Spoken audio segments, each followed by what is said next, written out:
Hello students, again I am with my new video. Till now I have taught the topics introduction, the French Revolution and the idea of the nation and the making of nationalism in Europe. So till now those students who have not seen the video, they can go to the I button and they can watch the videos before it. Now today's topic is a new conservatism after 1815.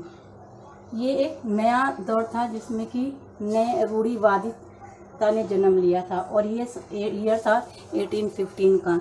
In this topic Napoleon was defeated and it was known that the European government was inspired with the feeling of emotions. वो यूरोपीय सरकारें जो हैं प्रेरित हो गई थी किससे? नेपोलियन की हार से उन्होंने कुछ सीखा था. And after that in 1815 when the Napoleon was defeated by the countries and the countries were Britain, Russia, Prussia and Austria.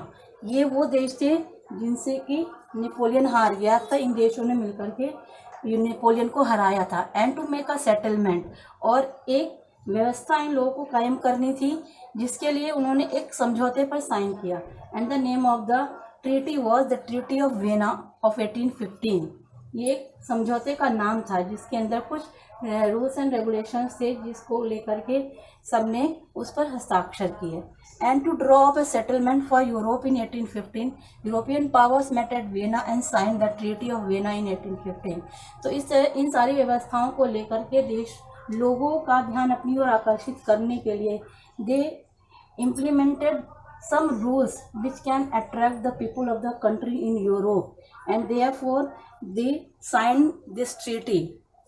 And the European powers, the countries which are main in the Europe, they met at Vienna and signed on that treaty. उन्होंने उस समझौते के ऊपर signature किया. After that a series of state were set up. एक राज्यों की श्रृंखला को व्यवस्थित किया गया, उसको सेटअप किया गया, जिसके कारण जो है इस सेटअप ऑन दी बाउंड्रीज. कहाँ पे सेटअप किया? बाउंड्रीज ऑफ द फ्रांस, यानी फ्रांस की सीमाओं के ऊपर. तो फ्रांस की सीमाओं के ऊपर ही क्यों इन राज्यों को व्यवस्थित किया गया? ताकि भविष्य में कभी भी जो फ्रांस है वो अपनी सीमा रेखा को बढ़ा ना सके, इसलिए इन राज्यों को जो है स्थापित किया गया. A series of states were set up on the boundaries of France to prevent French expansion in future. यानी श्रृंखला का निर्माण किस लिए हुआ? ताकि आगे भविष्य में चलकर फ्रांस अपनी सीमाओं को पार करके और ज़्यादा ना फैल सके और किसी देश को अपने अंदर ना मिला सके. So these are the states which are the boundaries of France to prevent the French expansion. ये वो उन देश की सीमा रेखाएं हैं जिनको कि फ्रांस की बाउंड्रीज के पर लिमिट किया गया था ताकि फ्रांस जो है इसके आगे ना बढ़ सके.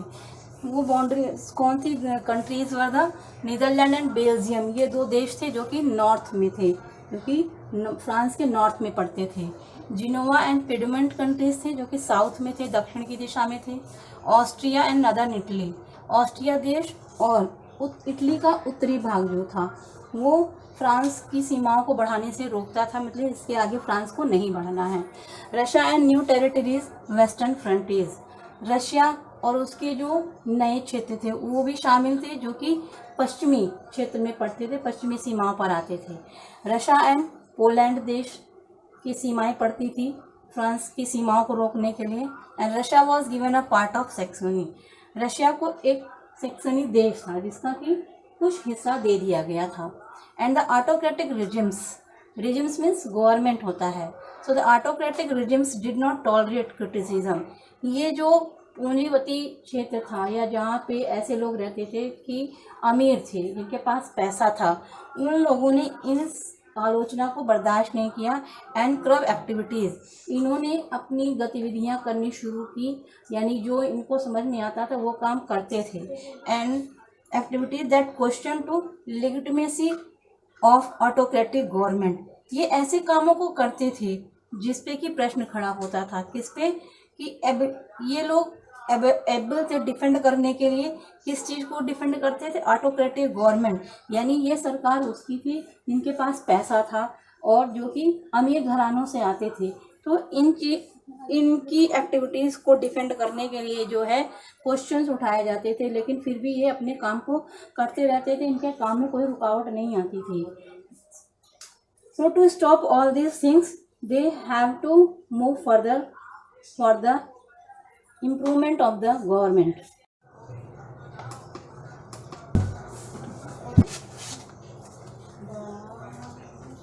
So when the series of states was set up to limit the expansion of the France country, the main aim was to restore the monarchies। तो उसका मुख्य उद्देश्य था कि हमें राजतंत्र को लाना है and to create a new conservative order in Europe, और यूरोप के अंदर जो है एक ऐसी व्यवस्था को लाना जिसमें थोड़ी रूढ़िवादिता उसमें शामिल रहे। And it imposed the censorship to newspapers, books, plays and songs that reflected the idea of freedom and liberty। और इन सब का जो मुख्य उद्देश्य था, मीन्स जो ऑटोक्रेटिक गवर्नमेंट ने किसी की आलोचना बर्दाश्त नहीं की थी, इसका मतलब था कि वो सेंसरशिप को इम्पोज करना चाहता था, लागू करना चाहता था। किसके ऊपर? Newspapers, books, plays and songs. Censorship क्या होता है? What is the censorship? When we don't like something from that paragraph, that song or anything, that should be removed. Suppose the film is bring out to our country, हमारे देश के लोगों के सामने जब भी फिल्म लाई जाती है तो उसमें एक सेंसरशिप की मीटिंग बैठती है।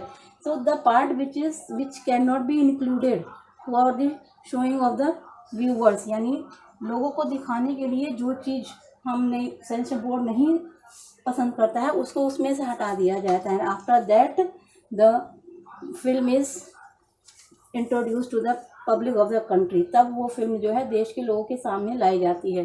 तो यहाँ भी कहने का मतलब यही है कि सेंसरशिप को इम्पोज किया गया था, लागू किया गया था किस पे? Newspapers, books, plays and song, जिसके द्वारा क्या होता था कि reflected the idea of freedom and liberty. और ये सेंसरशिप का इस्तेमाल करके हम उन विचारधाराओं को लोगों के सामने ले आते थे जिससे कि वो हमारी आज़ादी और हमारी उदारवादिता को प्रदर्शित करता था। Secret after that the secret society was formed by an revolutionary, एक सीक्रेट सोसाइटी का निर्माण किया गया। किसके द्वारा है? एक क्रांतिकारी थे गिउस्पी मज़ानी, जिन्होंने अपोज किया था टू अपोज मोनार्कियल फॉर्म, कि हमें राजतंत्र को स्वीकार नहीं करना है, and to fight for liberty and freedom, और हमें बल्कि क्या करना है? हमें अपनी आज़ादी, अपनी स्वतंत्रता, अपनी उदारवादिता, अपने हक के लिए खुद लड़ना है। ऐसा नहीं, everything was given to the people, every facility was given to the people and he was standing with the people of that country. उस देश के लोगों के साथ खड़े थे ताकि उन्हें आज़ादी, उनके विचारों का हक, उनकी संपत्ति का हक वो उनको मिल सके। And this is the last topic, the making of nationalism in Europe, जो कि 4 सब पॉइंट्स में बटा हुआ है। ये उसका लास्ट टॉपिक है। ये एक ऐसा दौर था, एक ऐसा एज था, दिस वॉज द एज जिसमें कि बहुत सारे रिवॉल्यूशनरी यानी क्रांतियाँ हुई थी। एंड इन सालों में ड्यूरिंग दिस ईयर्स फॉलोइंग 1815 यानी 1815 का जो साल था, इसमें कहीं ना कहीं लोगों के मन में डर भी था। और डर किस लिए था? कि the changes which are introduce by many politicians, बहुत से राजनीतिज्ञों के द्वारा जो कि बदलाव का परिचय कराया जा रहा था, उसमें कुछ लोग तो ऐसे थे, the people were who immediately, जिसने कि तुरंत जो है उन चेंजेस को स्वीकार कर लिया था, they accepted those changes.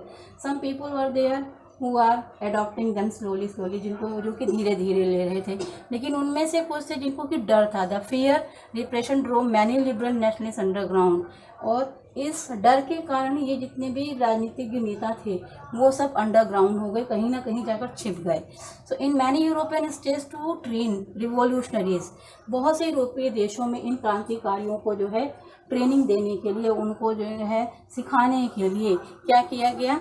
And spread there ideas, उनके विचारों को फैलाने के लिए कि हम क्या कहना चाहते हैं, उससे देश के लोग कैसे प्रेरित होंगे, कैसे लोग जो है इन बदलावों को स्वीकार करेंगे। इन सब चीज़ों, इन विचारधाराओं को लोगों के सामने लाने के लिए एक secret societies sprang up means उठी।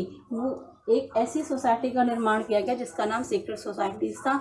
इसने लोगों के विचारों को समाज के सामने लाने का काम किया और इसी विचारधारा के द्वारा जो है नई नई नियमों को लागू करने में काफ़ी मदद मिली आगे चल करके। And most of the revolutionaries saw the nation states as an essential part of this struggle for freedom.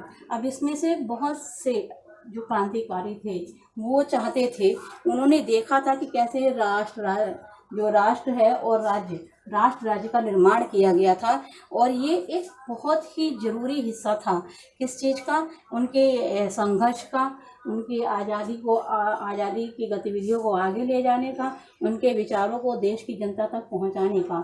इसलिए सीक्रेट सोसाइटीज़ का निर्माण हुआ और राज्य का निर्माण किया ताकि जो है ये लोग अपने आप को एक नए दौर की स्थापना के लिए तैयार कर सकें। Italian man who was also a revolutionary, जो कि एक क्रांतिकारी भी था, and his name was Giuseppe Mazzini, was the member, वो सदस्य भी था किसका, सीक्रेट सोसाइटी का।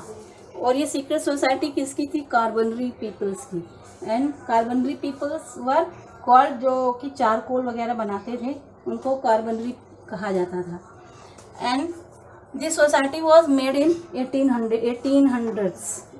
एंड इस सोसाइटी को बनाने का मकसद क्या था, एम क्या था, the aim was to unify the Italy, यानी इटली देश को एक सूत्र में बांधना। And the Giuseppe Mazzini was born in 1807 and at the age of 24 he gave the path to the क्रांतिकारी क्रांतिकारियों को उसने एक रास्ता दिखाया और इस क्रांति को लाने के लिए उसको क्या किया था, he was driven out of the country, उसको देश से बाहर निकाल दिया गया था। Mazzini believe that God had intended nations to the natural units of kind. Mazzini का ऐसा मानना था कि भगवान ने राष्ट्र को बनाया जो कि एक प्राकृतिक इकाई है, उसमें बहुत सी चीज़ें ऐसी हैं जो कि गॉड गिफ्टेड होती थी, तो ये एक ईश्वर की देन है, किसके लिए, मानवता के लिए, of mankind. So Italy could not continue be a patchwork of small states and kingdom. इसलिए अगर इटली का हम निर्माण करते हैं तो उसमें ऐसे नहीं कि हम छोटे छोटे राज्यों को मिला दें, पैच वर्क नहीं करना है, हमको इन छोटे छोटे राज्यों का एक राष्ट्र बनाना है और उस राष्ट्र का नाम हम इटली रखेंगे। तो इस इटली का निर्माण कैसे होना है, छोटे छोटे राज्यों को एक धागे में पिरो करके एक राष्ट्र बना करके हमें देश को समर्पित करना है। So Mazzini relentless opposition to monarchy. Mazzini घोर विद्रोह करता था, घोर जो है अपोजिशन करता था, खिलाफ था। किसके खिलाफ था, टू मोनार्की यानी राजतंत्र के खिलाफ। हमें राजा महाराजाओं के शासन को स्वीकार नहीं करना है। And his vision of democratic Republican frightened conservatives. अब उसका एक दृष्टिकोण था किस चीज़ का, लोकतांत्रिक गणराज्य का। और ये जो लोकतांत्रिक गणराज्य का जो सिस्टम था, जो व्यवस्था थी, इसी का कहीं ना कहीं कंजर्वेटिव्स यानी ऐसे विचारधारा के लोग थे जो कि पुराने ही रीति रिवाजों के साथ चलना चाहते थे, नई चीज़ों को अडॉप्ट नहीं करना चाहते थे, रूढ़िवादी लोग थे, तो वो डर गए थे। And they were frightened. So therefore Metternich ने कहा था कि हमारी सामाजिक व्यवस्था का सबसे खतरनाक दुश्मन है। तो ये जो व्यवस्थाएं हैं हमारी, जो ये रिपब्लिक, डेमोक्रेटिक रिपब्लिक, ये हमारे देश के लिए खतरा पैदा हो सकती हैं। इस डर को लेकर के जो है लोग अंडरग्राउंड हो गए थे। So this is all about the third topic, the making of nationalism in Europe. And after that we will study about the unification of Italy, unification of Germany. Thank you.